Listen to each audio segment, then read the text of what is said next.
kubu teroris plus makin ketakutan.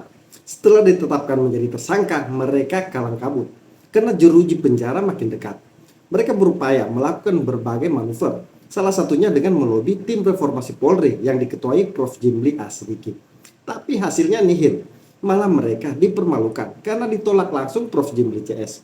Tim reformasi Polri tidak mau menerima Roy Suryo CS yang berstatus tersangka.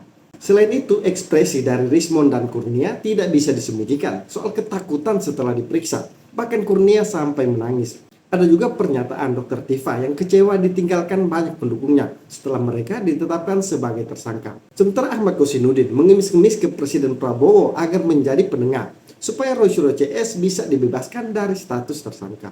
Dan yang menarik pula ada pernyataan dari Adi Prayitno yang seperti membungkam framing kubu teroris CS. Karena dengan resmi menjadi tersangka, teroris plus tidak bisa lagi lari dari persidangan. Semua akan dibuka habis-habisan. Oke teman-teman, mari kita simak bersama bukti-bukti terbaru ketakutan Roy Suryo CS berdasarkan rekapan jejak digital. Pertama, teroris ditolak audiensi dengan tim reformasi Polri karena berstatus tersangka. Betul, kata Bang Era. Tadi kami diberikan pilihan oleh Prof. Jimli untuk tetap duduk di dalam, ya, tapi kemudian tidak boleh bicara atau keluar. Ya, nah karena pilihan itu maka kami sepakat. Tadinya saya juga bilang mau di dalam aja gimana, tapi karena teman-teman bilang keluar aja, oke, maka kami sepakat untuk walk out. Ya, jadi kami sekarang serahkan kepada masyarakat apa penilaian masyarakat berarti yang harusnya menerima kami selaku semua yang ada. Ya ini baik. Rismond dulu atau Dokter Tifa dulu? Rismond dulu. Rismond dulu. Dokter Tifa nanti pembulatnya. Ireksov. Oke. Tanpa pertanyaan ya langsung. Jadi benar dikatakan Pak Roy Suryo dan Bang Refli bahwa kami tadi sudah masuk, tetapi ada dua opsi, diminta keluar langsung atau berada di barisan belakang tapi tidak ngomong. Kami kan di sini bukan untuk menjadi penonton, Profesor Jimli, ya kan? Nah, terkait dengan tadi juga kami keberatan. Kenapa kalau kami bawa ini kasus kriminalisasi terhadap kami, akademisi, peneliti, dan aktivis, di situ ada juga Profesor Otto Hasibuan yang dari kantor pengacaranya mendampingi atau menjadi PH dari pelapor Joko Widodo, ya. Jadi itu tidak fair. Kami komplain kepada Profesor Jimli. Kenapa sedangkan jurnalis saja kalau sebisa mungkin cover both sides, mendengar cerita dari dua sisi. Nah, kenapa ini yang namanya Komite Reformasi Polri tidak mau mendengarkan cerita dari sisi kami? Sementara Otto Hasibuan ada di ruangan itu yang bisa menyuplai data atau informasi sesuai dengan versi mereka, gitu kan? Nah, inilah yang kami komplain kepada Pak Prabowo Subianto, ya dengarkanlah Pak, ya jangankan tersangka, harusnya terpidana pun bisa didengarkan, nggak ada undang-undang melarang itu. Nah, tapi khusus untuk Pak Refli dan kawan-kawan, nama yang datang tadi ternyata tidak sama dengan daftar surat yang diajukan kepada kami dan rupanya daftar namanya setelah dikonfirmasi kemarin itu ada nama-nama yang berstatus tersangka. Nah, maka tadi malam kami mengadakan pertemuan rapat kilat gitu, ya, Zoom. Bagaimana? Maka kesimpulannya sebaiknya kita tidak menerima yang statusnya tersangka. Begitu, supaya apa? Supaya kita fair. Ini adalah lembaga resmi bertemu di PTIK, di belakang juga ada reskrim, duduk tadi ikut menjadi peserta. Lalu kemudian kita harus menghargai, menghormati proses hukum yang sudah jalan. Belum terbukti dia salah, tapi kita juga harus memegang etika. Selain hukum, kita juga soal baik buruk etika. Dan kami pun runding bersama. Maka kesimpulannya sebaiknya kita sesuaikan aja dengan surat. Gitu loh. Jadi ini bukan undangan dari kami, tapi ada surat permohonan, yang surat permohonan itu daftar namanya ada. Dan kita putuskan, kita terima, karena tidak ada tadinya beberapa orang yang statusnya tersangka. Ketegasan menolak teroris untuk audiensi dengan tim reformasi Polri perlu diapresiasi. Karena kubu Roysuryo CS ini memang mencari panggung agar mendapatkan pembelaan. Yang menarik juga di sini kelihatan jelas peran Refli Harun. Karena seperti yang ditegaskan Prof. Jimli bahwa Roysuryo CS sudah dilarang ikut audiensi. Apalagi nama mereka tidak masuk. Tapi seolah-olah dipaksakan Refli Harun. Malahan mereka pun menyerang tim reformasi Polri karena tidak diberikan kesempatan untuk ikut audiensi.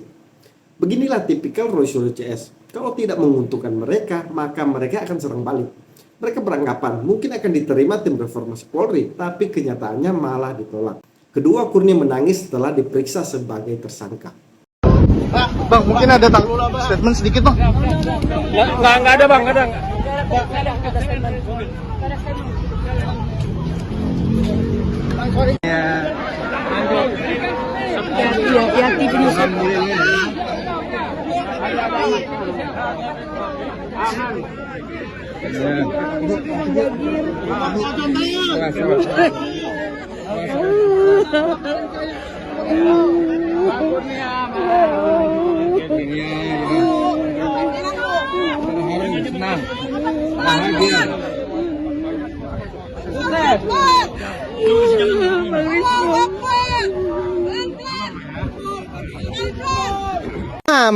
Bukan nggak apa-apa. Jangan hari ini ketawa-ketawa, besok nangis mewek. Tolong Gitu. jangan mengeluarkan Jadi itu seperti itu. Tunggu dulu. Anda ini nggak ada ibu-ibu ini gimana nih? Ini jangan tuduh saya sendiri Siapa ya. nih ibu-ibu Saya wajib berusaha dari tadi untuk sopan. Dari saya tadi lagi turun bicara. ke- Ibu-ibu ini mau pansos. Ramalan Pitra Romadoni seperti terbukti. Karena sebelumnya dia pernah mengingatkan ke Kurnia CS yang sok garang ketika berdebat. Menurutnya satu waktu mereka akan menangis. Terjadi, baru diperiksa sebagai tersangka sudah menangis. Kelihatan Kurnia sangat ketakutan, dia sangat terpukul. Dia tidak menyangka akan jadi tersangka. Kurnia ini juga pengacara, jadi dia sudah paham agak sulit lolos dari kasus ini. Tapi nasi sudah menjadi bubur. Ketiga, Dr. Tifa kecewa mulai ditinggalkan pendukungnya. Ruangan itu penuh sesak. Puluhan lawyer hadir untuk mendukung kami. Tapi tiba waktunya, pada saat kami menjadi tersangka, ruangan ini terisi cuma setengahnya. Ya. Jadi sebetulnya ya seperti itulah sebuah perjuangan. Perjuangan itu berat sekali. Saya adalah seorang ahli prediksi. Saya ini prediktor. Ilmu saya adalah ilmu tentang memprediksi. Ini juga salah satu ekspresi ketakutan yang ditunjukkan Dr. Tifa. Dia dengan spontan mengakui kekecewaannya karena ternyata sudah banyak pendukung yang menghilang, apalagi setelah dia menjadi tersangka bersama Roysuryo CS. Bahkan yang biasanya hadir full kini tinggal setengah. Tifa, ya begitu. Yang lain mana mau ikut jadi tersangka dan dipenjara. Jadi memang yang akan menjadi tumbal ya kalian berdelapan yang jadi tersangka itu. Kelihatan kan sekarang banyak pendukung kalian yang hanya setengah hati. Keempat, Kosinudin minta Prabowo jadi pelerai. Saya ketuk pintu-pintu kekuasaan yang hari ini dipimpin oleh Presiden Prabowo Subianto. Kenapa saudara Prabowo Subianto tidak segera melerai perseteruan anak bangsa ini sehingga selesai gaduh persoalan ini? Kenapa untuk urusan yang berkaitan dengan beras oplos langsung direspon oleh Presiden dan segera dilerai kegaduhan akibat beras oplos? Ya, kegaduhan akibat ijazah palsu ini butuh pemimpin. Kenapa kita selalu bertengkar? Karena tidak hadir pemimpin, tidak menengahi di antara kita, membiarkan rakyat terus berseteru dan tidak hadir sebagai panglima tertinggi hukum di negeri ini dan lalu melakukan peleraian dan mengakhiri polemik ini. Ini juga bukti ketakutan yang ditunjukkan pengacara Roysuryo CS yaitu Ahmad Kosinudin. Dia mendesak Prabowo untuk campur tangan dan melerai. Dengan kata lain, dia ingin damai. Kosinudin sudah tidak percaya diri akan menang. Dia tahu semua kliennya akan masuk penjara. Sehingga tidak ada jalan lain selain meminta Prabowo turun tangan untuk melerai. Kosinudin, bukan tugas presiden untuk melerai. Persoalannya, Roysuryo CS ini menyebar fitnah dan mencemarkan nama baik. Apalagi hingga saat ini tidak ada kata permohonan maaf dari Roysuryo CS. Jadi sudah sepatutnya diproses hukum. Dan kalau gentle, harus siap terima konsekuensinya. Jangan sekarang sok-sok minta presiden melerai. Ini proses hukum sudah jalan. Silakan hadapi di persidangan. Kelima, Bonatua kembali bikin blunder. Mengatakan bahwa mendapatkan ijazah menurut Bang Bona nih, itu palsu atau asli? Saya belum nyampe ke situ. Ya, saya nanya kan begini, kan Bang Bona dapatkan ijazahnya, fotokopiannya sudah diautentifikasi katanya kan? Legalisir. Nah, legalisir dan lain-lain. Saya bertanya sama Bang Bona, menurut Bang Bona yang Bang Bona pegang itu palsu apa asli? Belum sampai ke situ, Bang. Oh, Karena yang saya cek itu adalah fotokopi dari ijazah yang terlegalisir yang tidak terautentikasi. Oh, oke. Karena faktanya kita di persidangan, ya KPU belum menyerahkannya ke lembaga kearsipan. Jadi lembaga kearsipan lah yang berhak mengautentikasi itu antara fotokopi legalisir ke aslinya. Jadi tidak ada dari berita acara yang saya terima juga dari berita acara KPU baik KPU DKI tidak ada berita acara klarifikasi. Maaf, sebentar. Tapi belum diserahkan ke lembaga kearsipan sampai sekarang. Belum. Oke. Tapi Anda mencari tahu kenapa tidak diserahkan ke lembaga kearsipan? Kita baru bersidang kemarin, ternyata lembaga kearsipan dari 17 kontainer yang diserahkan KPU ke Andri tidak ada satupun fotokopi ijazah legalisir presiden. Oke. Tapi Bang tadi Itu hanya Presiden Joko Widodo atau ada presiden lain? Presiden lain diserahkan. Nah, ini mungkin agak melebar ya. Iya, mengentar dulu. Kan ini konsep keadilan ya, bicara kepentingan masyarakat. Yang lain dikasih nggak? Nah, karena penelitian saya tentang khusus spesifik tentang kasus Pak Jokowi, saya tanya itu. Tapi Bang Ade kebetulan memang majelis komisinya menanya waktu itu. Ternyata semua presiden tidak diserahkan. Yang setelah pemilihan umum langsung. Jadi kita jangan ya sekali lagi kita jangan terfokus pada presiden ketujuh saja. Ternyata semua presiden tidak diserahkan. Kenapa? Untuk menjaga kerahasiaan. Mungkin itu ada pertimbangan lain dan itu merupakan diskresi bagi pejabat Andri itu sendiri gitu loh. Jadi kalau enggak ya, aturannya dihapus saja lah itu terkait diskresi lah ya nggak? Kan begitu Bang. Bukan begitu Bang. Jadi terungkap juga di pengadilan bisa dicek itu mungkin jadi KPU-nya bilang dia tidak menyerahkannya karena tidak ada di PKPU nomor 18 tahun 2013 tentang JRA, jadwal retensi arsip. Jadi ada 8 item, itu yang didebat kita waktu itu. Tidak ada 8 item ini menyebut ijazah, tapi pihak KPU menafsir sendiri, itu artinya ijazah. Tidak ada ijazah di situ. Oke. Tapi di ruangan ini saya bertanya lagi sekali bahwa tidak berani menyampaikan Bang Bonatua bahwa ijazah Pak Jokowi asli atau palsu tidak berani kan? Oke. Oh, saya nggak berani loh. Tidak berani. Ini terkait framing Bonatua, timnya Roy Suryo CS yang seolah-olah memframing bahwa hanya ijazah Jokowi yang tidak diarsipkan di Andri. Pada kenyataannya, semua ijazah presiden memang tidak diarsipkan di Andri. Tapi seolah-olah ini yang diframing tim Roy Suryo CS bahwa ijazah Jokowi terkesan memang disembunyikan dan tidak diarsipkan. Padahal itu soal teknis KPU dan Andri. Kenyataannya, Bonatua sendiri mengakui bahwa semua ijazah presiden memang tidak diarsipkan di Andri. Keenam, Andi Aswan bungkam Kosinudin, ijazah Jokowi ditunjukkan. Sama Mas Roy itu kan saya mau ambil. Coba. Oh, karena ada saya mau ambil, saya mau periksa. Bagaimana? Itu ya kalau haknya ini dong. Nah ya. Ini ijazah asli beliau. Kelihatan. Oh, tapi ini kan nanti nggak diakui seperti Dian Sandi, upload. Nah, ini asli langsung dikasih dari Pak Jokowi. Boleh tunjukin ke kamera nggak Bang? Nah, ini zoom nih. Itu foto Bang Andi. Oh, itu yang di polisi, di penyidik itu. Ya, saya kasih tahu aja. Berarti kan bukan artinya itu tidak di ini ya, tidak ditunjukkan. Wartawan sudah. Tapi mungkin yang dimaksud oleh netizen itu adalah ditunjukkannya di depan umum kali ya, di publik karena seperti kan saya kasih tahu ya. Jadi gini lah kira-kira begitu. Bukan, masalah itu lain lagi cerita kalau bisa acara Arsul Sani. Ini presiden, Pak, ya. Bukan beda ini masalahnya adalah sudah masalah jauh sebelumnya itu. Karena niat itu sudah kita mau tunjukkan apa yang dia bilang. Sudah pernah ini nggak sih? Tapi yang dibilang sama Mas Roy itu kan saya mau ambil. Coba. Oh, karena ada saya mau ambil, saya mau periksa. Bagaimana? Itu ya kalau haknya ini dong. Nah ya. Ini ijazah asli beliau. Kelihatan. Oh tapi ini kan Nanti nggak diakui seperti Dian Sandi, upload Nah, kemudian ini nggak asli diakui. langsung dikasih dari Pak Jokowi. boleh tunjukin ke kamera nggak Bang? Nah, di zoom nih. Nah, Itu tuh. itu foto Bang Andi Oh, itu yang di polisi, di penyidik itu. Ya, masa kasih tahu aja. Berarti kan bukan artinya itu tidak di ini ya, tidak ditunjukkan. Wartawan sudah. Semua ditunjukkan untuk itu. Ya. Tapi Jadi gini loh. Jadi kita bisa biar membedakan ya bahwa contoh wah Sulsani mengatakan gitu. Buktinya apa? Apakah selesai? Kan enggak.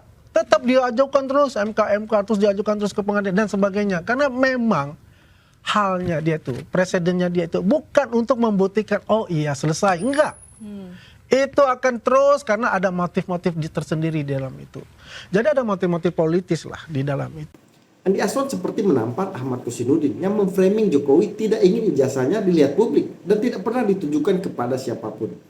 Pada kenyataannya, ijazah Jokowi itu sudah ditunjukkan beberapa kali. Pertama kepada wartawan, kemudian kepada relawan Jokowi, juga kepada penyidik. Sudah dilakukan juga uji lapor. Foto ijazah Jokowi ditunjukkan lagi Andi Aswan. Jadi narasi Kosinudin itu dipatahkan. Jokowi hanya tidak ingin menunjukkan ijazahnya kepada Roy Suryo CS. Karena cara memintanya dengan langsung menuju ijazah Jokowi palsu. Tidak dengan cara baik-baik. TPUA juga menggeruduk rumah Jokowi untuk meminta ijazah. Cara-cara seperti itulah yang tidak beradab. Bahkan datang ke rumah Jokowi dengan ikat kepala minta Jokowi diadili. Ini kan edan. Jadi sudah tepat Jokowi memang tidak memperlihatkan ijazah ke kelompok Roy Suryo CS dan TPUA. Nanti akan dilihatkan di pengadilan. Apalagi ijazah Jokowi sudah disita penyidik. 7. Roy Suryo terdiam melihat bukti-bukti dari Andi Aswan. Oke, nah ini sedikit ya. Kalau dibandingkan dengan Dian Sandi itu tidak ada yang berkurang dan tidak ada yang salah. Persis. Semuanya persis. Beda ya. nih, capnya benar. Jadi saya jelaskan persis semuanya persis ya. Karena yang menulis ijazah itu satu orang. Ya. Dan ini 1132 Pak Jokowi nggak salah 1120. Masuknya sama 1980, keluarnya pun sama 1985. Yang menulis 5.11.85 itu satu orang. Ya. Stempelnya pun sama, merah. Ya, stempelnya sama. Kemudian rektornya pun sama Pak Teguh Yaakob, ya. Dan juga dekannya pun sama Pak Sunardi. Jadi itu tidak ada yang salah untuk itu. Kalau beliau menganalisis itu bukan dari sumber primer utama, yaitu ijazah asli dari Pak Jokowi, tapi dari fotokopi yang dilakukan untuk diuji error level analysis itu. Kalau yang diuji, kalau ijazah yang asli, saya rasa itu akan sama. Karena itunya jelas, bukan fotokopi. Karena kalau udah fotokopi, ada udah sekunder dia punya ini, itu pasti ada tata letak yang salah, atau tata letak bergeser sedikit, itu pasti akan kelihatan seperti itu. Tapi pada dasarnya, apa yang diupload, itu sama persis yang ada dimiliki oleh teman Pak Jokowi Pak Sigit ini. Ya.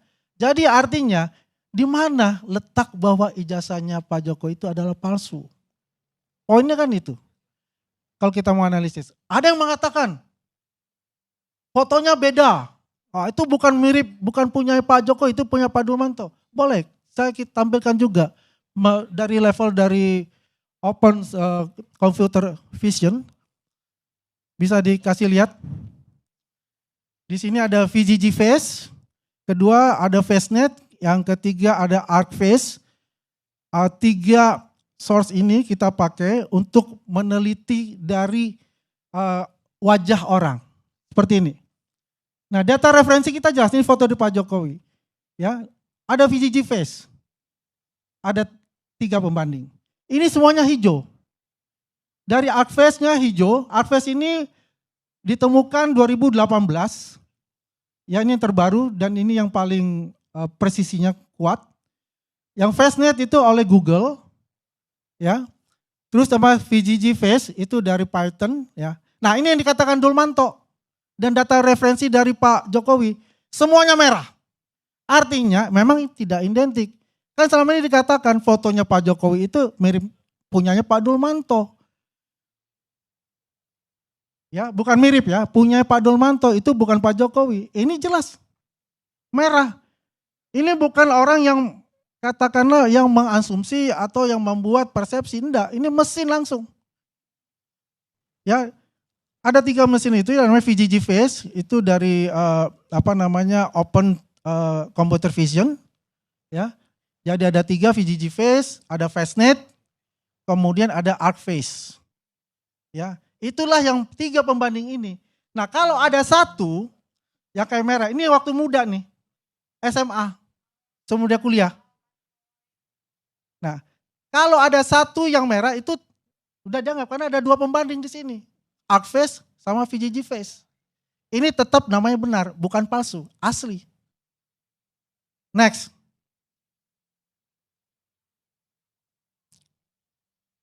Yang dia kuliah sampai yang dia sama wisuda. Foto wisuda.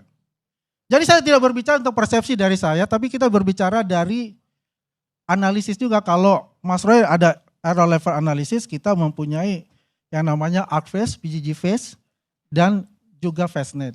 Nah ini waktu di beliau, ini adalah foto yang tadi di ijazah. Coba bisa lihat. Foto yang di kiri data referensi, itu ijazah. Dengan dibandingkan wisuda, hijau semua. Ini benar. Tidak ada rekayasa untuk foto. Begitu loh. Karena ini semuanya ini tergambar dari hasil, ya, dari computer vision itu. Ini membantahkan, mengatakan bahwa itu ada menimpa foto dari cap itu. Itu jelas, itu tergambarkan. Ini salah satu pembuktian ilmiah yang dilakukan Andi Aswan untuk mengcounter narasi sesat ijazah palsu dari Roy Suryo CS. Malah Andi Aswan menggunakan 3 program, sementara Roy Suryo hanya menggunakan ELA yang sering error. Jadi dengan bukti dari Andi Aswan ini saja sudah bisa langsung mematahkan framing Roy Suryo CS. Belum lagi dengan hasil lapor dan barang bukti yang dimiliki penyidik serta ahli-ahli resmi. Jadi sudah dipastikan Roy Suryo CS ini akan keok di pengadilan.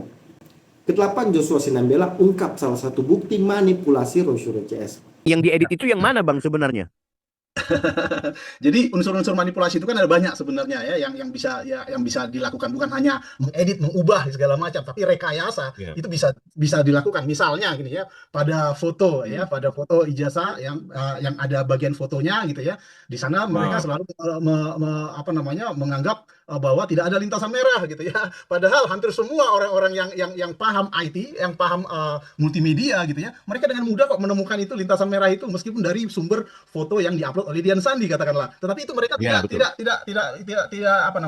fokus ke sana, tapi sengaja mereka membuat dengan analisis-analisis yang kontra dengan itu, yang tidak memunculkan itu. Nah, di situ bisa dianggap unsur rekayasa juga gitu ya. Jadi tidak menyampaikan hal-hal yang sebenarnya. Jadi mengubah, menampilkan hal-hal yang memang sesuai dengan asumsi mereka gitu ya. Jadi itu yang bisa saja dianggap rekayasa. Tapi dalam pernyataan saya kemarin di BAP ahli, saya tidak tidak fokus ke sana ya. Saya lebih fokus ke SOP prosedur berhubungan dengan digital forensik. Mungkin ada ahli lain yang menekankan fokus ke rekayasa tersebut nantinya ya. Dan memang seperti yang disampaikan oleh kuasa hukum Pak Jokowi ya, memang sangat aneh gitu ya kalau misalnya orang awam itu menilai bagaimana mungkin ijazah asli gitu ya, tetapi ketika dianalisis dengan teknologi kok jadi dianggap palsu. Nah, itu yang membuat mereka menyimpulkan bahwa pasti ada rekayasa, pasti ada yang kalau bahasa awamnya editan gitu ya. Seolah-olah mereka melakukan pengeditan kira-kira seperti itu. Tapi mungkin yang saya tangkap mungkin rekayasa atau manipulasi secara proses analisis yang mereka lakukan sehingga tidak muncul ya sesuatu yang sebenarnya ada faktanya di sana kira-kira seperti itu. Ini bukti sederhana manipulasi yang dilakukan Roy Suryo CS. Karena pakar digital forensik asli seperti Joshua Sinambela dan teman-temannya bisa membuktikan lintasan tinta merah di foto Jokowi. Tapi Roy Suryo CS sengaja memframing itu tidak ada. Jadi itulah upaya memanipulasi yang dilakukan Roy Suryo CS. Sengaja ingin mengaburkan data dan informasi. Karena salah satu teori Roy Suryo dan Rismond soal tinta merah itu. 9. Amin Rais minta penyidik baca buku Roy Suryo CS. Saya menganjurkan teman-teman di Polda Metro Jaya supaya meluangkan waktu barang 5-6 hari untuk apa? Untuk membaca buku putih karya trio Roy, Simon, Tifa setebal ini 700 halaman persis. Ini buku putih tentang Jokowi. Menurut saya ini seperti tesis PhD program ya. Untuk meraih PhD di kampus-kampus ternama, misalnya ini diterjemahkan dalam bahasa Inggris, ya, ini bisa menjadi contoh sebuah disertasi yang sangat bagus karena sangat lengkap. betul-betul sangat lengkap. Ya. Jadi Mas Polda Metro, tolong ini dibaca juga supaya Anda ini tidak kemudian ambil kesimpulan meloncat, sementara kenyataannya memang Pak Jokowi itu nggak punya ijazah. Kalau punya kan ini loh ijazah saya selesai. Saya pernah mengatakan dulu dalam sebuah video bahwa sesungguhnya 7 menit bisa selesai. Ya.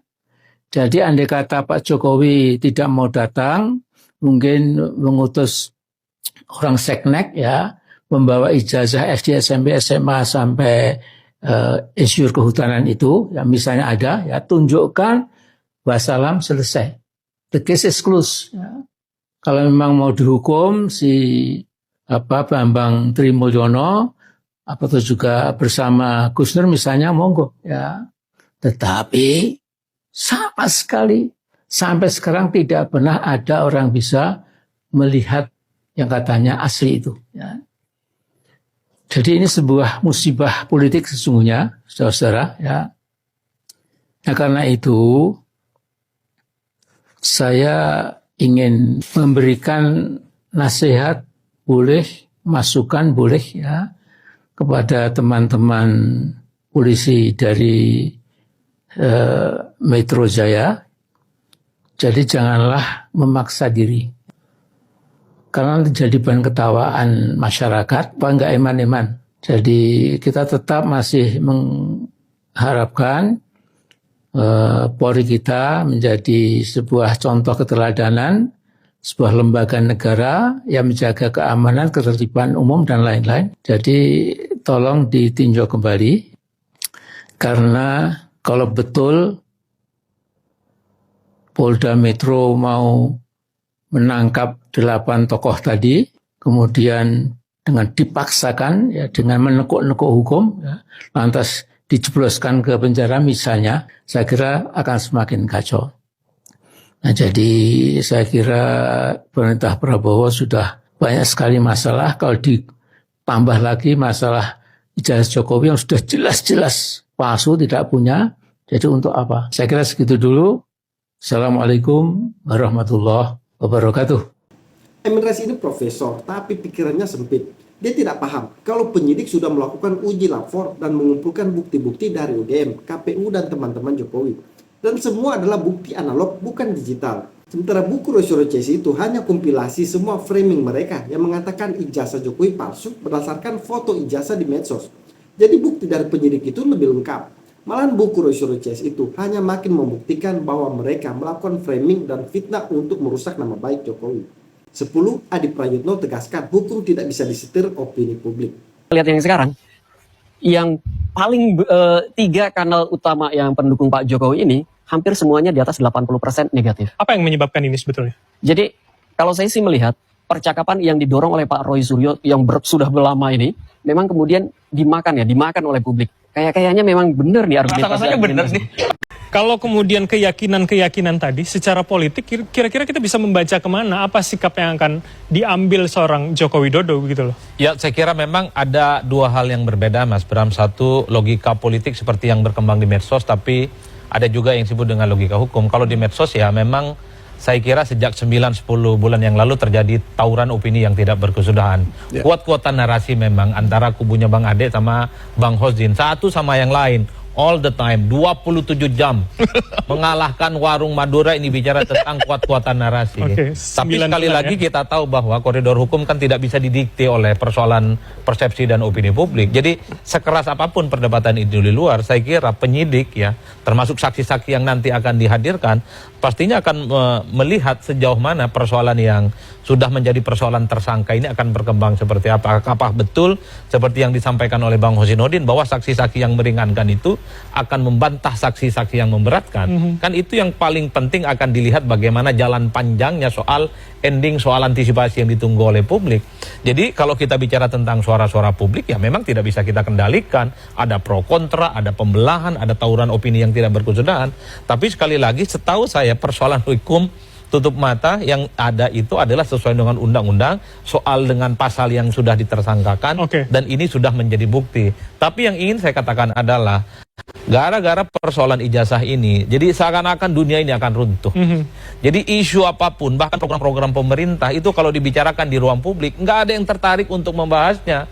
Tapi kalau bicara tentang ijazah, Bang Hosinuddin muncul, Bang Ade muncul, waduh Pak, yang nonton itu sampai Sidratul Muntaha, rame, sangat tinggi ya maksud Anda ya? Karena memang ingin tahu ending yang sesungguhnya apa yang akan terjadi. Tapi saya melihat ini kan sudah ada step yang sudah mulai dilihat, apa itu ya, ada beberapa orang yang sudah ditetapkan tersangka. Bagi saya itu adalah langkah Jadi baru. proses hukum menurut Anda akan berbeda dengan proses dan dinamika Oh iya, politik. saya termasuk yang meyakini itu. Kan agak kacau juga kalau persoalan hukum itu bisa didikte dan intervensi oleh opini-opini publik. Saya menangkapnya di situ ya. Jadi memang harus hitam dan putih, katakan benar kalau itu benar, katakan salah kalau itu salah. Itu prinsip hukum yang sesungguhnya. Video sebenarnya cukup panjang yang diawali analisa oleh Drone Emprit yang menjelaskan opini publik lebih cenderung banyak percaya kepada kubu Roy Suryo CS soal ijazah palsu Jokowi. Tapi menurut Adi Prayitno, ketika Roy Suryo CS sudah menjadi tersangka, maka proses hukum yang berjalan. Dan apapun opini publik itu tidak bisa mendikte proses hukum. Karena kubu Roy Suryo CS ini tetap melakukan framing pembelaan diri dan terus menyerang Jokowi. Tapi di proses persidangan nanti semua akan terang. Apalagi penyidik sudah memiliki banyak bukti, saksi, dan ahli. Jadi apapun framing yang dilakukan Roy Suryo CS akan sia-sia di proses persidangan nanti. Dan itu yang ditakutkan Roy Suryo CS, sehingga mereka berupaya untuk terus melakukan manuver agar mereka dibebaskan dari status tersangka. Tapi sayangnya itu sudah tidak mungkin. Jadi kepada Roy Suryo CS, sebaiknya kalian lebih banyak menghabiskan waktu bersama keluarga dan makan enak. Karena di persidangan kalian akan ditelanjangi. 100% kalian akan menjadi terpidana dan menikmati waktu yang panjang di penjara. Semua manuver politik kalian akan sia-sia karena dasar fitnah yang kalian lakukan sangat lemah, hanya berdasarkan foto ijazah di medsos. Sementara penyidik sudah menguji langsung ijazah analog atau fisik Jokowi dan sudah dinyatakan asli. Terakhir teman-teman, tolong sebarkan narasi-narasi seperti ini sebagai bentuk perlawanan kita. Karena para pembuat framing jahat dan fitnah ini tidak pernah kendor menyebarkan narasi mereka. Jadi kita juga tidak boleh lelah dan kalah, karena narasi hanya bisa kita lawan dengan narasi. Salam kontra narasi.